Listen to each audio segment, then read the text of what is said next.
FM News. On point.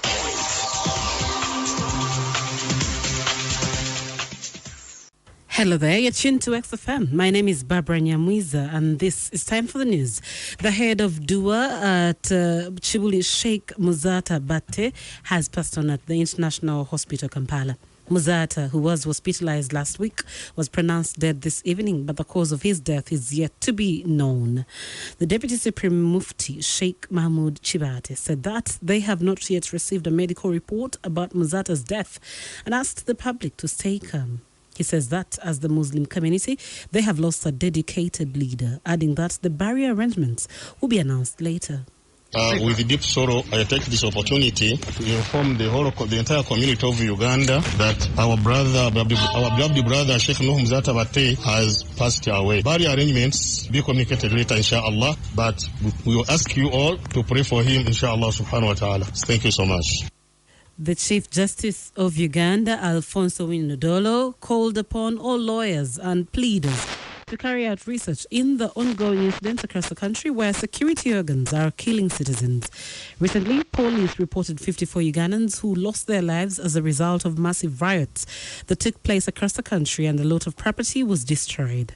This has brought a number of questions to the law keepers on what steps to be encountered in the fight of such acts and the order to maintain peace.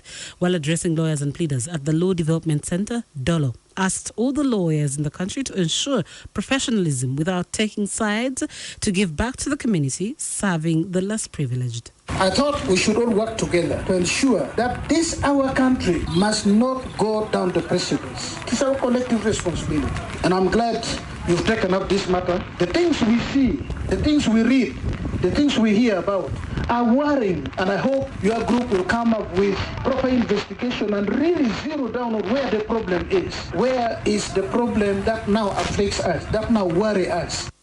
He said this at an event of celebrating the Pro Bono Day, and this year's 10th annual Pro Bono Day was celebrated under the theme, the transformative potential of pro bono work, creating a climate for change.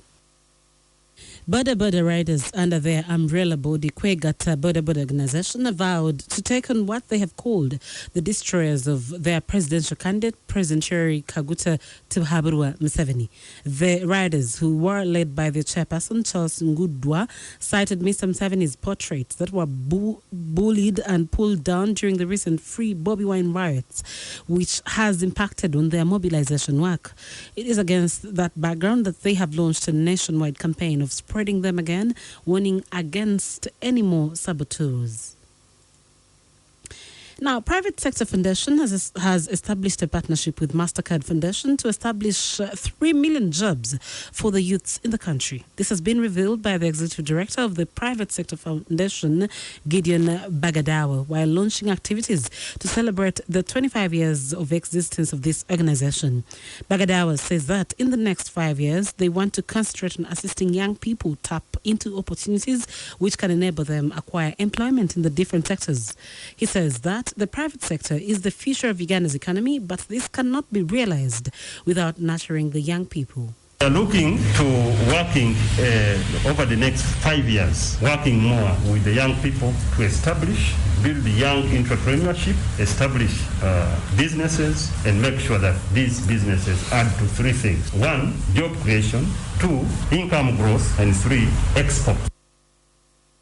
Away from Uganda now, the former president of Ivory Coast, Laurent Gbagbo, has been issued an Ivorian passport, enabling him to come back to the country.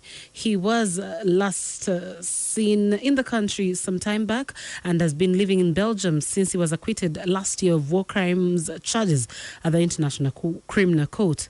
Mr. Gbagbo, who was given regular and diplomatic passport lifting and permission, says he will return to Ivory Coast this year.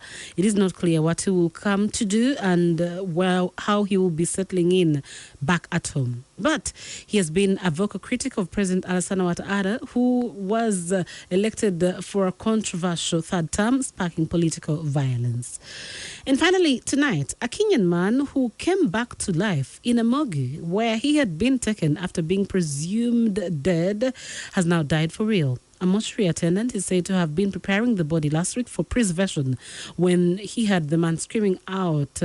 And the man is called Peter Kigen, and he's 32-year-old, and he has been suffering from a chronic disease. And this is what was the diagnosis report when he was taken to hospital for treatment. That's it. My name is Barbara Nyamwiza. XFM News on point.